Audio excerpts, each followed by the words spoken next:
And we're back. Stripe Show podcast on a Tuesday, back in the saddle. Took last week off. Team competition up there in Louisiana. Team competition down in Australia, if you're into that. Yeah. And I'm clearly not. So no show last week. But we're back. AT&T, or no, I'm sorry. CJ Cup Byron Nelson this year. TPC Craig Ranch. We'll get to that in our second. But first, let's welcome in a guy that did play some bets last week. I know he won again on the LPGA Tour with his bet. Key Stewart, read the line. How you doing, buddy? I am well. Thank you for that. Yes, Hannah Green cashed us a little 35-1 ticket. Nice. Had her top 10 too at 4-1, so like 39-1 total for the weekend on the LPGA. Nice. I mean, she was awesome at that place. She shot 5 under on the back nine on Sunday to win by 3.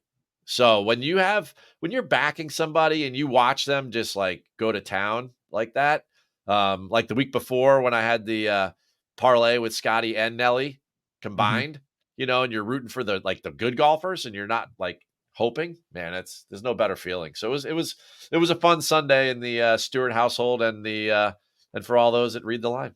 Nice. 35-1. Hannah Green, congrats. And of course, team competition there in Louisiana. Rory and Shane Lowry. Roars gets his 25th win on the PGA Tour. Now, look, it's always great to win. Money that comes with it. They're good buddies, traveling around together. But winning feels good, but how big of a win is it? Let's say for Rory, who, we're trying to kind of push along here a little bit, win the Masters. All right, we're not going to win the Masters. Let's get back into the winner's circle with another major championship. We know how long it's been. How big is this? Is this, something he looks back on and said, yeah, big win there with my boy Shane. Off we go. It propels me to bigger things. I think for Rory, it's big. It's a big deal. And the reason being is that I think he puts a lot of internal pressure on himself that we're not really aware of. I mean, we see it when he does like the different things at Augusta, trying to win Augusta or whatever, but he's well aware it's been a decade since he's won a major championship. He's going to Valhalla. Last place he won a major. I think for him, I mean, he had like 7 starts prior this year. He had 1 top 10. That was at the Valero. So everything else was like a top 20 or top 25-ish type start. So this really puts him in the discussion of like, well, with Rahm having a bad Masters and Rory winning here, he becomes like the guy to take on Scotty going into Valhalla, which he's going to Quail Hollow next week, which, it's obviously a place he plays very, very well. So he can build a lot of momentum from this. So I actually think it's a pretty big deal for an event that's a team event that, he split duty with Shane and everything. But to answer your question, I think for just Rory, I think it is a pretty big deal for momentum. Yeah, it feels like it. It feels like it could be a nice little stepping stone for him. You're still under the gun, right? You've got your team going on there with Lowry and, decent crowds there, and you're trying to win and the juices are flowing and, and so hitting some big shots. I mean, he just continues to bomb that driver, stepping up to par 4s, 380 yards, and he's running it right there next to the green side bunker, pin high. Hit some nice short game shots down the stretch. So yeah, I think there's some certainly good takeaways, good vibes for Rory to take away from that, as you mentioned, as he goes back to Valhalla, and who's going to step up and beat Scotty Scheffler. I mean, that's kind of where it is now. I mean, Scotty is absolutely beating these guys like a drum. Clearly the best player in the world. I don't care if it's PGA Tour or Live Golf, and they're unhappy about it. I guarantee it. They're going to tip their hat and they're going to say the right thing, in the media, but that camera goes off. They're not happy about it. These guys are competitors and it runs deep. So let's see if Rory can kind of spin that forward into something, nice here in May, in June. Some big tournaments coming up, as you mentioned, in North Carolina, starting next week, and then the PGA right around the corner. But first, before we get to those tournaments, and Scotty Scheffler has his child, and then he comes back and starts playing golf again. Scotty not in the field this week. We've got the Byron Nelson, and this one kind of hits home for me. This tournament, I've watched this tournament in person many, many times back in the 90s. Oh, my sister lived in Dallas, and we would always go down there about this time. And so I've been to this tournament at the old Las Colinas. Remember that? Oh, Old yeah. TPC Las Colinas. I love that place. I thought that course was Oh, yeah. cool. Yeah. And I was Good going course. back through, it was. I was going back through my notes, Keith. Yeah. And before I turn it over to you, I was looking at this run of tournaments back in the 90s when it was the Byron Nelson. And of course, Byron was alive and he would sit there. Yeah. And 1995, I graduated high school in 1995. And we were there at this tournament. And Ernie Els won in 95. Okay. And then in 96, okay, go back. Phil wins. Okay. Oh, all right. 97, Tiger Mania. Huh. Unbelievable. Unbelievable scene. Tiger wins. How about that 3-year run? Ernie Els, Phil Mickelson, Tiger Woods. It's pretty good. It's pretty Back in the better old than Byron most. Nelson days when Byron was there. And it was awesome. I mean, the field. And look, fast forward, field's not quite, that deep with those kinds of names, but Jason Day, he's here. He's a defending champ. KH Lee's won here a couple times. Now we're playing TPC Craig Ranch. Tell our audience, a little bit about this golf course and the kind of player we're looking for. Well, you know what? You bring up a good point. I mean, Las Colinas is no Augusta National, but man, it's a much better track than TPC Craig Ranch. I mean, Yes. this is far from Baskin Robbins this week. This is pretty much straight vanilla, soft serve, wafer cone. Yes, you have some length at 7,400 yards. Probably the spiciest thing that's coming this week is the weather. They've already gotten 6 inches of rain in the last 10 days to 2 weeks, and it's supposed to rain horribly on Thursday. So everyone watch your lineups, whether you're doing DFS or if you want to live bet this thing versus pre-tournament. I can't argue against that. It's supposed to rain all 4 days. It was very wet and rain soaked last year when Jason Day won. Maybe it's just a rainy time of year in Dallas. I'm not quite sure. We only have 3 of the top 40 in the official world golf rankings. So it's kind of at a weak point in the schedule here with the signature next week at a great track like Quail Hollow, running right into Louisville and Valhalla for the next major championship. So I don't know, maybe there's more wives out there having babies, but we're not getting guys to show up for Byron Nelson anymore. And I think it might have something to do with the golf course too. I mean, you're going to bang away here. It's going to play soft, 7,400 plus yards. And then a 30-year approach shots are coming in from over 200 yards. They tried to limit scoring a little bit, but over 3 years, and don't go back further than 3 years. We've only had 3 additions here. 21 KH Lee wins, 22 KH Lee wins, and then 23 Jason Day wins. Average winning score is 25 under par. So basically it's a race to like 28 subpar scores. So really what I'm featuring is that I need some proximity to the hole, and I need guys that can fill up the cup. And a lot of the guys that I'm going to talk about today, as we go through the board, will have played last week. And the reason for that is that they saw the ball go in the hole a lot. And golf can be very, very confidence driven. And I think momentum is a real thing. And if there's a guy that finished top 10 last week, even though he had a partner, the idea that he saw his name up on the scoreboard and he was 21 under or 23 under or 20 under or 18 under, something like that, or made one of the more difficult cuts last week and grinded to be one of those top 33 teams out of 80, I think that goes a long way. And those are some of the things I'm kind of featuring. We got to watch out for the weather. We got to make a bunch of low scores. And we need some proximity to the hole, because if you're going to make 28 birdies, you probably got to hit 50% of your greens in regulation have got to be in birdie range, like what, under 25 feet to make that many putts. So kind of fun from a scoring point of view, but from the challenge of inside and out of golf, pretty vanilla. Last 24 rounds coming in. Let's just go to birdies. Yeah. Who's made the most birdies? Taylor Pendrith. He's 1. Matty Schmid. Yeah. Matty Schmid, probably, right? Yeah, he's 2. I'm not going to give you 3 because I'm gonna save it. 4 is Tom Hoagie. Wesley Bryan. That's kind of skewed though. Keith Mitchell. Oh my God, I can't bet Keith at 6. Ben Hahn 7. Hayden Springer 8. How about that? Hayden Springer's had a good Q1 plus now. Keith Mitchell, man, I bet him in Houston and he goes and misses the cut. Yeah. And it's one of those things where I'm like, all right, am I just living in the 2019 Honda? Like, when's this guy? I mean, Keith's hitting the ball so good. He's hitting it so good. Very popular right now, very popular pick, deserving of all the chatter, but win equity. I don't know. Yeah, best driver in the field, probably at least top 2. Oh yeah, And yeah. and the fairways are big here, right? It's a big ballpark, pretty wide fairways, big 35 greens, acres of fairway. Yeah. not a lot of movement and characteristics to the green. Like you said, it's pretty vanilla, right? Get up there, let it go, and Yep. get in some tight proximity, and you better make some putts. We're going to need some birdies here because we're going to have to go low. So, all right, top of the board here. We'll get to it here in a second, but first, as we do here, a little first look. I'll hand it to you, buddy. Let me clear some room. Okay. I'm clicking on Thomas Dietrich. Whoa, man, going for his first PGA Tour win. Yeah. I like it. Yeah. I like it. The thing that got me as I was digging into this and looking at what's been happening lately is that he continues to get better and better and better.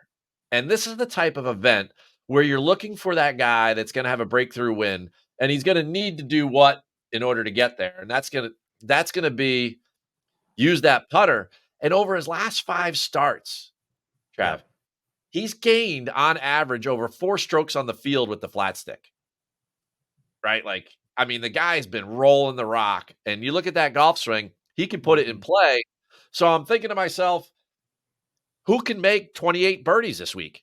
I think this guy can make 28 birdies and get us in contention. So I like the 40 number. He started the week, high 40s, and he's already dropping. So I'm not the only one thinking this. And I mean, look at that golf swing, man. Yeah, That's it's far. nice. That's not vanilla right there, man. That right there, that is a banana split right there with all the fixings. I mean, that thing is tasty. So It is. tasty. It is. And he's solid. And I think he'll be there for second page come Sunday. There's no doubt. The question is, can he get it done late? I do think he looked better in contention last time. I do think he is starting to look better on Sundays late, because this is a guy that, look, he's a name that pops up a lot come late Sunday or late Saturdays and then into Sunday. And so he's certainly been there. He's certainly knocking on the door. He certainly has the game. I think it all comes down to Dietrich. His situation will come late on Sunday and how he feels. With that said, I do think he's getting more comfortable in that environment. And let's see if he can continue to put the pedal down and not get conservative, not steer, not, the things that happen when we get under the gun. Because you're going to have to continue to make birdies late on a Sunday, right? I mean, this is just that kind of tournament where you've got to keep the pedal down. So I would like to see Dietrich get in the winner's circle. I think that'd be very cool. I think he deserves it. He's played all over the world. He's here on the PGA Tour knocking down on the door, and I think it'd be very cool if he could get it. Now, I'm gonna stay with these vibes of trying to get that first win on the PGA. And look at this. I mean, come on. Oh, I mean, here we go. Here's a picture with my pick, Justin Lauer. Oh. I'm probably going to surprise some people here, but look, I've been, kind of running the models here like I do, and sometimes they work and sometimes they don't. But man, I put these key stats in. Let me put a swing up here too, by the way. Watch a swing before I get to these stats. I mean, it's an unusual swing. All right, it's not going to play. That's how we're going to do it, huh? It's not going to play. All right, hold on a minute. Load it up again. Let's see if we can get a swing in. Load it again. All right, it's not going to play. Here we go. That's the way technology is. But first off, Lauer is a guy that has run up on the leaderboard a few times, right? And we've seen him. And you look at some of these key stats. You talked about the middle iron game, right? And some of the long iron game in there. 175 to 200. And, look, Justin Lauer checks those boxes. He's top 25, top 30, mid to long iron player in this field. I think he's a solid putter.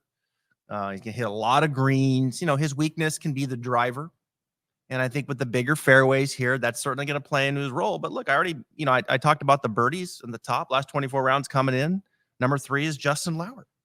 Yeah. And so, I think he's a guy that kind of like Dietrich has ran up there, got a little bit of the smoke, got it in his system and like, okay, I'm here. Can I win? Okay, I'm not ready to win yet. Yeah.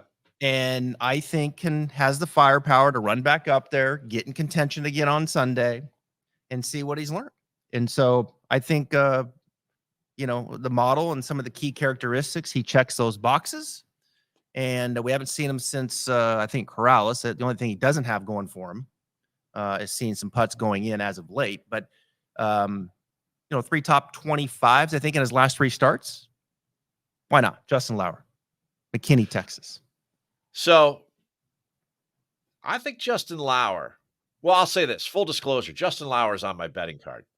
Okay. And you and I never talk about this ahead of time. Sometimes you ask me mine, but you never tell me yours. So this is independent research here. But if you look at where he's good or where he's 70 been to 1, 80 to 1, by the way. Right? Oh, he was triple digits yesterday. So we're not the only one saying this, right? So Justin Lauer, where is he good? So you said, oh, he hasn't played and didn't see the ball going in the hole too much. Like he was 4th at Corrales a couple weeks ago, right? Long golf course, got to make a lot of birdies, right? Yep. All right. What's another good comp? Mexico? I don't know. He finished third there 2 months ago, right? Yep. Another good comp. Detroit Golf Club, a place where there is very little penalty for kind of spraying it a little bit, and you got to make a ton of birdies, right? He finished 8th there last year. Like on the places where and this is why like I'm not the hugest model guy, but like when you look at skill sets and why certain guys play at good places, you just can't be Scotty Scheffler and be good everywhere, right? You have a certain like archetype of course that you're good on, and Justin Lauer is good on a golf course like this. It's 7,400 yards. You're going to bomb away, and you got to make a lot of birdies. And you may not know his name, but this guy, he could score. And I love the fact that he was triple digits yesterday, and the guy's falling like a brick. I mean, that tells you that people are betting the heck out of this guy, which means that we're not far off. A lot of good points. Houston, he was played well there. Had a good putting week. So I don't know. I think he's in this kind of field. We kind of go back to the top of the board. It's hard for me to get too excited up top there. I mean, Spieth coming in as the favorite. I mean, are you gonna bet Jordan Spieth right now at 14 to 1? I mean, I don't think so. Siwoo Kim 16, Jason Day, the defending champ, in there at 18 to 20. Will Zalatoris, you gonna bet Will? What has he shown you over the last couple times out at 20 to 1? Adam Scott, okay. Sung Jae has really struggled this year. He's at 28. I mean, this is kind of what the top of the board looks like. So how do you get excited about what's happening there? And I'll just kind of comment on Jordan, then I'll give it over to you, and you can steer the ship here at the top of the board. But, it's just I think a lot about Jordan just because I like Jordan Spieth. I'm a fan of Jordan Spieth. And I oftentimes go back and I look at how dominant he was when he was the number 1 player back in 2017 and 2018. And then he decided to, chase some distance. And we know Jordan lost his game for 3 years. And we've seen just, little bits and pieces really over the last few years. I know he won, 2 years ago? But it's just, he's 30, right? Jordan Spieth's 30 years old.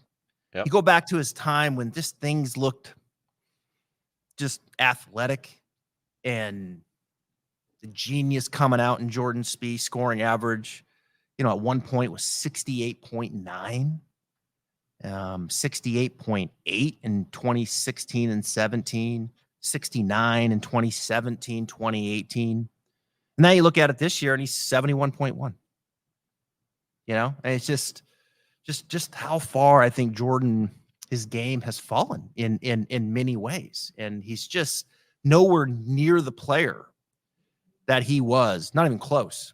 And we've seen signs where it comes together and, and he can get the ball up and down. And he can do those spectacular and genius things that Jordan, it's still in there. But just that fabric and that version of himself that he is right now, boy, it's just not even close to where it was back in 16, 17, and 18. It's a shame. It makes me sad because I'd love to see Jordan Spieth get back to playing that kind of golf. And it just feels like, has that time come and gone? How many other golfers do we spend this much time talking about that have won twice in the last 7 years? 0. Yeah.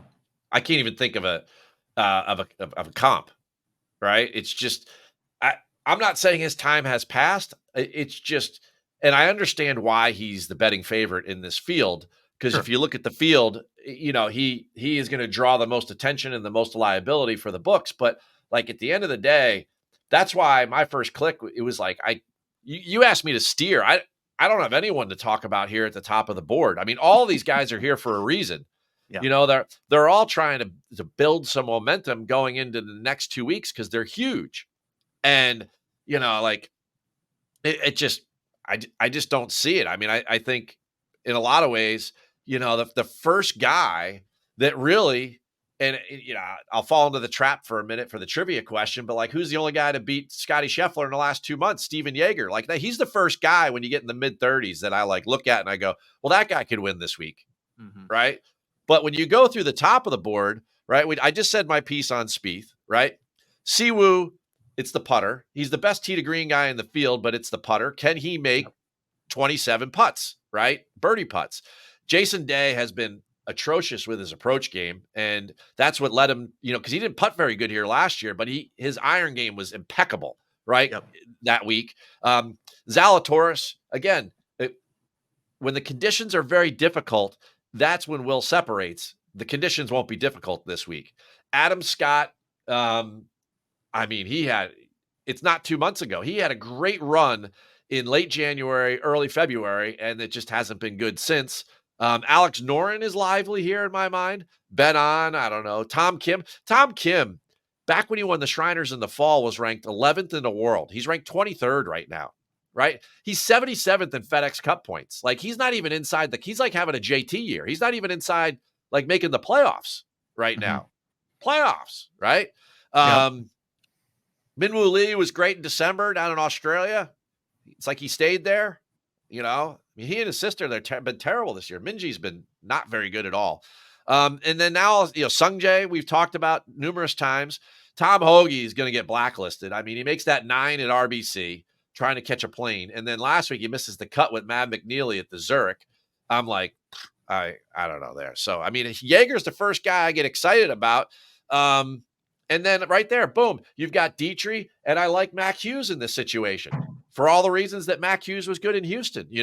Guy can let the shaft out a little bit, and he knows how to score. And that's kind of the MO that we have here. And Mac Hughes, and I keep saying this about the Canadians, they all want to play at Royal Montreal for Mike Weir. If there was 8 Canadians of 12 guys on that President's Cup team, they would love it.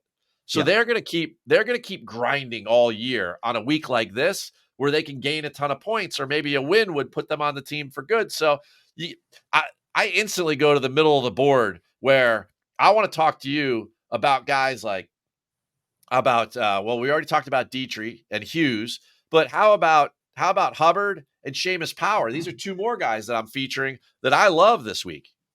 I like Seamus Power.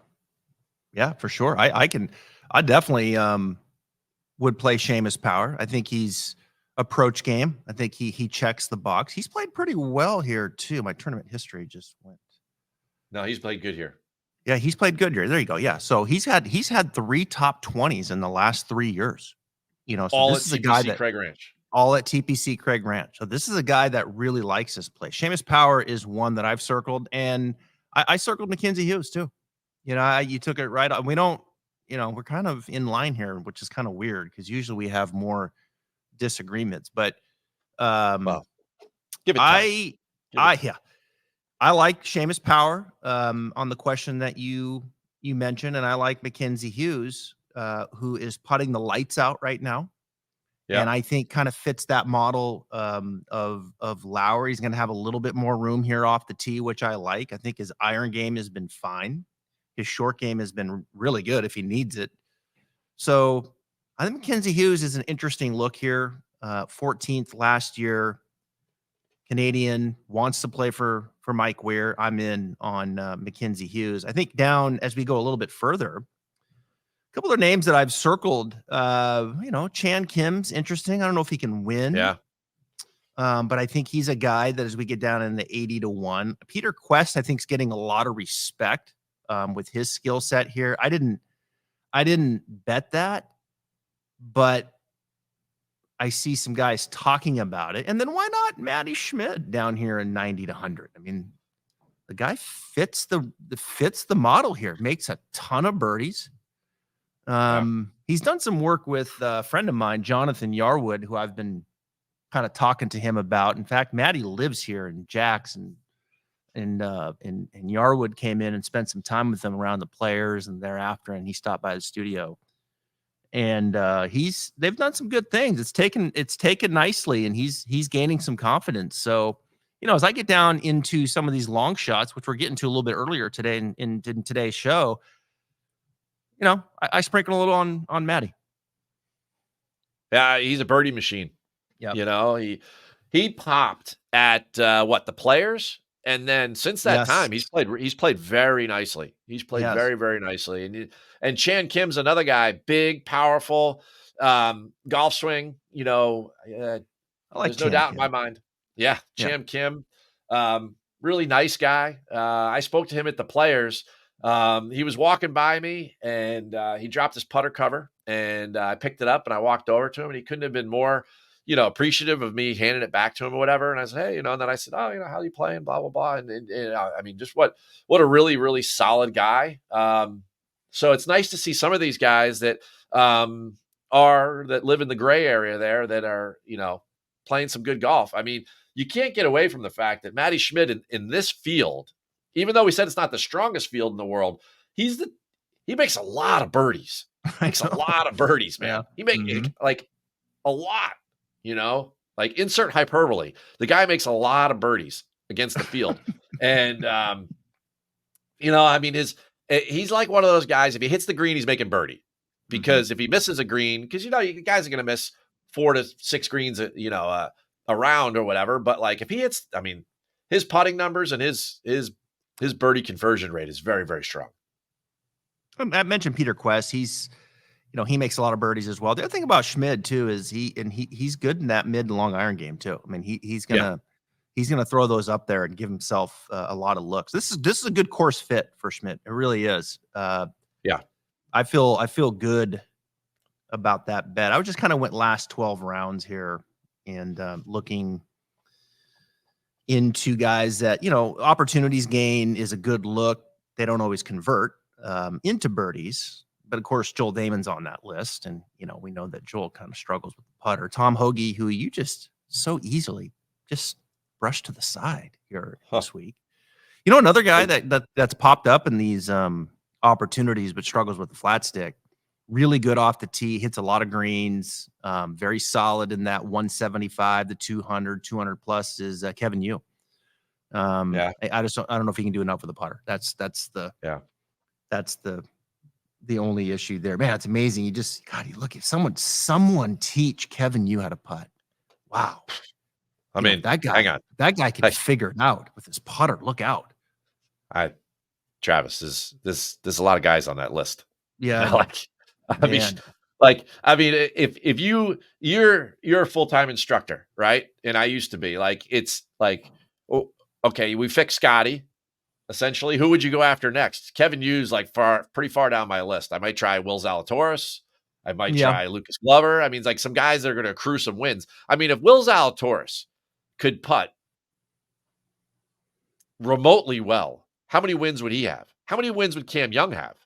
I mean, I would go to Wake Forest, and just work with the alumni. I mean, come on, geez, I'll flip. You're talking about Kevin Yu, and look at some of these guys. JT, there's another one. That's who I would go. If I had to pick, I'd say JT. That's the one that I would go next. Yeah. I'm just there's a lot there. Yeah. I mean, speaking of putting though, let's go the reverse of that though. Who can roll the rock? And you mentioned Peter Quest, right? Oh, here's a good one for you. Did you see the playoff live at all on Sunday at Zurich? Were you watching the golf on Sunday? I didn't watch much golf. No. Okay, that's fine. That's fine. Yeah. But when Trainer and Chad Ramey, when Martin Trainer and Chad Ramey find out they're going in a playoff against Shane Lowry and Rory McIlroy, the looks on their faces are like, right? I mean, if there was ever a time for, I don't know who would have Right. been betting Ramey and Trainer, but like if there was ever a hedge bet, like I don't care what the odds were in the playoff. It was like dump it all on Lowry and McIlroy just to get your money back. I mean, like those guys, I don't know that I mean, granted they went out an alternate shot. I don't know that I've seen 5 worse well, they made bogey, but I don't know that I've seen 6 worse shots by tour pros in succession in a playoff ever in my life. I Yeah. mean, it was bad. You know, those poor guys looked like Mhm. a deer in headlights. It was tough. I would have rather seen them go against somebody in their peer class than to go against 2 major champions. But you know, it it What was about Chad entertaining, I guess. Ramey? He was there last Uh, week. He can putt. Chad Ramey that's can why putt. that's why I brought it up because he's sitting there at the top of the, at the putting list. I Not a look, great course. Not a great course for him, Chad. yeah, I think there's He's a also going to straight be driver. some. He doesn't. These bigger fair. He doesn't. This isn't He's his spot. Well, much to that story, I think there's a little scar tissue from last week, so I'm not gonna You think? touch that. Yeah. Oh, yeah. God, that I think putt. so. I mean, I did watch. I did watch Martin Trainer's putt, and Well, that was. hang on, hang on. Yeah. Martin Trainer. So Rory gets up there and he pipes it, right? Then Martin Trainer gets up there and he pulls his drive way left of the water. Then Chad Ramey hits this snap hook 3-wood into the stands. Then Trainer chips it, hits it fat, short of the green. And then Ramey gets up there and he's got like probably 15 good feet of uphill fringe. And he doesn't chip it, he putts it. So how much pressure is he feeling? And then he hits it to like 6 feet. And then Trainer gets up there and then you saw the putt. Those were the 6 shots or the 5 shots. And then the tap in would be 6. But like, yee, Yep. there's some scar tissue there. It's not going to be good. I mean, But it's the old adage of, man, it's so deep out there and this and that, and it gets a little bit overused, but it really is. My goodness, how oh, you just never know. I mean, Chad Ramey and Trainer are going to win this thing, get a 2-year exemption. I mean, what that would have meant for Martin Trainer, who's missed his last 3 cuts coming in, was 19th at Mexico. I mean, really just hasn't done anything. 15th at Worldwide. yeah. But man, we're seeing a whole lot of MCs, a whole lot of, okay, made the cut, finishing 60th. Yeah. And here he is with his partner, gonna win a PGA Tour event on Sunday, and it takes Rory and Lowry to come up and nip him. So it's amazing, really, just how talented a Martin Trainer is, who can just easily be brushed aside and say, oh gosh, he looked nervous down the stretch, and kind of, cost him a little bit, with some shots, but at the same time, was exceptional, played exceptional golf for 4 rounds next to Chad Ramey.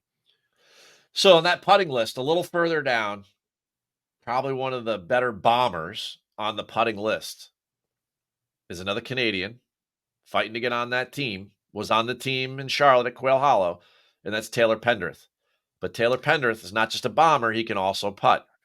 And he's been good. He's been good lately. He was decent with Connors pairing up at the Zurich. I think they finished 11th. That's I kind of like Taylor Pendrith in this situation, which I have some scar tissue there with him too. But I'm willing to go back just because I think it's a good fit, and I think that he has the talent like Dietrich and some of these other guys that we're talking about. Justin Lauer, they have the talent to win in a middle field event. Yeah. You like Pendrith. He's one of your guys. You'll. I mean, he's good. He's good again at Detroit. He's good at Mexico. He's good at Corrales. He's good at places where you can let the shaft out, and and then you need a little long iron play, but then you also got to be able to putt because you got these are all places where you got to make high 20s of birdies, and that's what these guys can do. When you like really ratchet it down and you put them on a super hard golf course where scoring is now in like 12 under, then we're not talking about these guys, right? But you go to these birdie fests, that's their specialty. And the one thing I like about Pendrith versus some of these other guys is that he actually is a really good putter. He's a really good putter, Mm-hmm. Yeah, top putters in the field last 24 rounds. Montgomery, no surprise. Yep. Alexander Bork, Aaron Badley, Quest. Yep. Chad Ramey, he can roll it. Adam Scott, 6. Jason Suh, no surprise. Raul Preda, the pride of the Jacksonville Dolphins. I like Raul. I've been DMing him a little bit. He's sent me some swings, and he's in the field this week. He needs to make more birdies. He's not. Garrick Higo is 9. Stewart Sink is 10. Day, Pendrith, there he is. Spieth, there's Dietrich. Hoagie's been putting the ball pretty good. Yeah. Overall. Which is dangerous because he hits it close. He's been hitting it good. Gosh, you know. I know he missed the cut last week, but I feel like I'm gonna go back and bet Hoagie, which he's been bet down, but I like Hoagie. Yeah. I like the Mackenzie Hughes bet. I think I feel good about that. I feel good about Schmid. Feel good about Lauer. I like the Dietrich. The only other name that I haven't mentioned that's on my list here, I talked about Kevin Yu. I'm probably going to pass on that. How about you skip past Hubbard? I mentioned Hubbard earlier. Yeah. No Hubbard? Well, can he win? Well, I mean, we've mentioned a lot of guys that have Can Matty Schwid win? He converts. Can Justin Hubbard Lauer converts. Win? He does. He scores. He does. He scores. Hubbard converts. When he gets a look, he's 13th in birdies in this field, last 24 rounds. Short putting maybe a little concerns me a little bit. Solid approach player. We know that. Checks the box from 175 to 200. Yeah, I mean, I haven't bet it, but I think it's a fair position. Daniel Berger's in the field. He's played well here in the past. Still trying to find his game. Yeah. Robert McIntyre's in the field. I didn't realize that until just now. So McIntyre played last week with Dietrich. They finished eighth. Yeah. Alexander Borg, he can putt. He's 150 to 1. Doesn't make enough birdies. Doesn't make enough birdies. Yep. No. Yeah, that birdie stat is key. Yeah, so just so people at home don't get confused, how can somebody be a good putter and not make a lot of birdies? Is that they're putting for par. Yeah. So, again, strokes gained putting is how it takes the putting in a vacuum. So it's funny how we've kind of run our own models and have come up with the names that we've had here on today's show. And then I go back and I just go to the birdie stat and how these names, are right there. Pendrith. Oh, yeah. Matty. Justin Lauer. Yeah, I mean, if you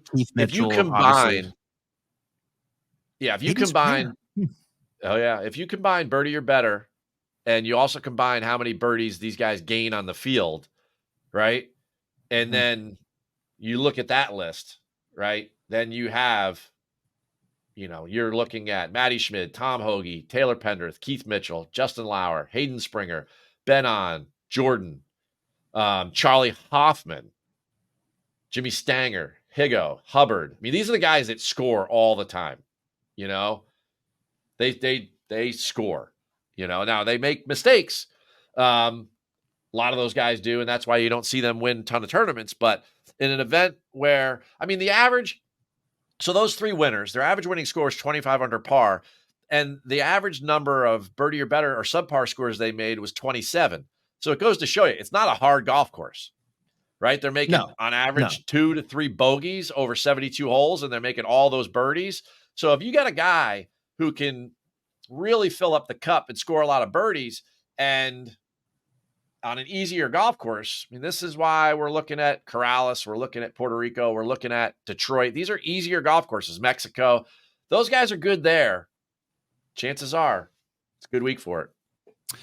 Last name I was going to mention, I'm going to get back on Jake Knapp. Oh, yeah. Wow. I'm going to get back on Jake Knapp with some odds there as well. Yeah. All right. So, look, we know Jake start of the year was living in the top 5 farmers. Of course, he won Mexico. We talked about the comp to Mexico. Yeah. Palm Beach, he was 4th. Like he was doing it all, right? His short game is kind of his weakness, which I don't think is overly important here this week. Yeah. So you talk about letting the driver out a little bit, some more room. Iron game, I think, has been fine. think he's lost his putter a little bit, maybe a little fatigue, as well, settling in here as he's, full time. So he played Heritage, took a week off. Took a week off. Yeah. Now he's back. I'm gonna get back on Knapp as my final name. I know that kind of surprises you, but I think he just I like what I saw at Mexico. I like the comp there. I like that he's rested, and we can let that big dog out here a little bit with the driver. I mean, you can't. This is the problem with a field like this: is that like. Dietrich, the weakest part of his game is short game. Well, we don't really need a ton of short game here. No, so no. So it starts to bring more guys into the conversation. And it'd be tough for me to argue against Jake Knapp other than since he won and he had a couple good rounds after that, he looked fatigued. But if he's rested, he's getting rested, or if he's back down in a field where he's not sharing a locker next door to, Justin Thomas or something, then maybe he feels like, whoa, like I can win again. Yeah. I think it's kind of been waiting for that. Okay, when does Jake resurface? A little rest, a field like this. All right, yeah. I think it's time. It's time for the driver to, he's hit a few foul balls. He's had some tough moments with his driver, but look, let's widen it out a little bit. Let's get it out there. Let's let the irons go to work. +4 or 5, which he can do. And let's get the putter going again, which he can do. I mean, that stretch of golf that he played was impressive. And and so if we can come out and fresh and you're not bumping shoulders with Scotty Scheffler and Rory McIlroy on both sides of you, and you start feeling like, okay, this is a good week for me to get some vibes going again. I'll sprinkle a little Jake. What is he at right now? My odds just went off. He's got to be 100 to 1. He's 100. How about this? I'm just looking at Knapp real quick because he did something at Bay Hill that I don't know that I've seen many times. He lost 11 strokes against the field with his driver. Jesus. Wow. And he still made there was no cut. Sorry. That's like darn near driver yip. I mean, that's like crazy. But I mean, other than the driver, he's still pretty solid. He's 4th in the field in approach. But since Palm Beach, he's been mediocre, and he was well, you're gonna need some Mexico vibes there. Play some JT or something. Yeah. You're gonna need some Mexico vibes because Heritage wasn't his best showing. But yeah. All right. Anybody else? That's I've mentioned my entire everybody that I had circled and that I want to talk about. No, I mean, I've had some guys drop like Lauer, out of the triple digits, but for me, it runs the gambit from Dietrich to Pendrith and a couple in between. And I really feel like the guy's going to come from that 40 to 128 land, and much like KH Lee 2 years ago. And then I'll see you next week from Charlotte. Next 2 weeks, I'm on the road.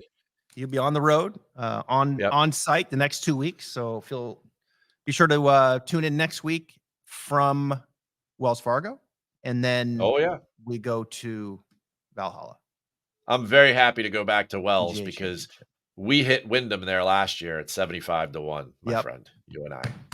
And all right, it's time to go. You hit last week and on the LPGA Tour, some good bets this week. I agree. I think we're going to be in that 40, 50 plus range this week in the winner's circle. And I just happen to think it'll be one of the guys that we talked about. Keith Stewart at Read the Line. Thanks for being here. We'll see you next Tuesday.